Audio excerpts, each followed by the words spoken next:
ایک مرتبہ جنگل بیابان میں مجھے رات ہو گئی، ہر طرف سناٹا طاری تھا اور دور دور تک آبادی کا نام و نشان نہ تھا۔ جب آدھی رات گزر گئی تو اچانک ایک سمت سے گدھے کے چیخنے کی آواز آنے لگی۔ خدا کی قسم صبح تک وہ آواز مجھے سنائی دیتی رہی۔ نیند مجھ سے کوسوں دور تھی۔ میں نے وہ رات جاگ کر گزاری۔ صبح ہوتے ہی میں اس سمت چل دیا جہاں سے آواز آ رہی تھی۔ وہاں پہنچا تو ایک عجیب و غریب منظر دیکھ کر میں حیران رہ گیا۔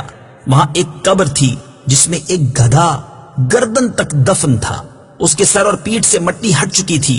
اس بھیانک منظر کو دیکھ کر مجھ پر کپ کپی طاری ہو گئی۔ مجھے وہاں کچھ دور 2 جھونپڑیاں نظر آئیں۔ میں نے وہاں پہنچ کر بلند آواز سے سلام کیا۔ جھونپڑی سے ایک نوجوان عورت اور ایک بڑھیا باہر آئی۔ میں نے ان سے گدھے اور قبر کے متعلق پوچھا۔ انہوں نے کہا اگر تم اس کے متعلق نہ پوچھو تو کیا حرج ہے۔ میں نے کہا میں اس بھیانک منظر کے متعلق ضرور دریافت کروں گا، برائے کرم مجھے صورتحال سے آگاہ کر دیجئے۔ عورت نے کہا اچھا اگر تم سننا ہی چاہتے ہو تو سنو۔ خدا کی قسم وہ گدھا جو تم نے قبر میں دفن دیکھا وہ میرا شوہر اور اس بڑھیا کا بیٹا تھا۔ قسم ہے اس ذات کی جس نے گزشتہ رات تمہیں یہ منظر دکھایا، میرا یہ شوہر اپنی ماں کا بہت زیادہ نافرمان تھا۔ میں نے اس سے زیادہ ماں کا نافرمان دنیا میں کوئی نہیں دیکھا۔ جب بھی اس کی ماں اسے کسی بری بات سے منع کرتی تو وہ اس سے اس طرح بد کلامی کرتا اور کہتا دفع ہو جاؤ، کیا گدھی کی طرح چیخو پکار کر رہی ہے، جا مجھے تیری بات نہیں سننی۔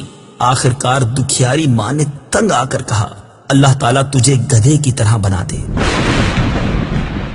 جب یہ نافرمان مر گیا تو ہم نے اسے دفنا دیا۔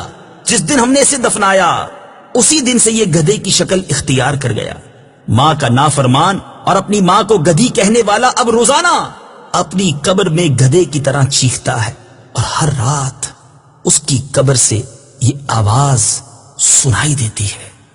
حضرت سیدنا ابو حازم علیہ رحمت اللہ دائم فرماتے ہیں مجھے کسی شخص نے عبرت ناک واقعہ یوں سنایا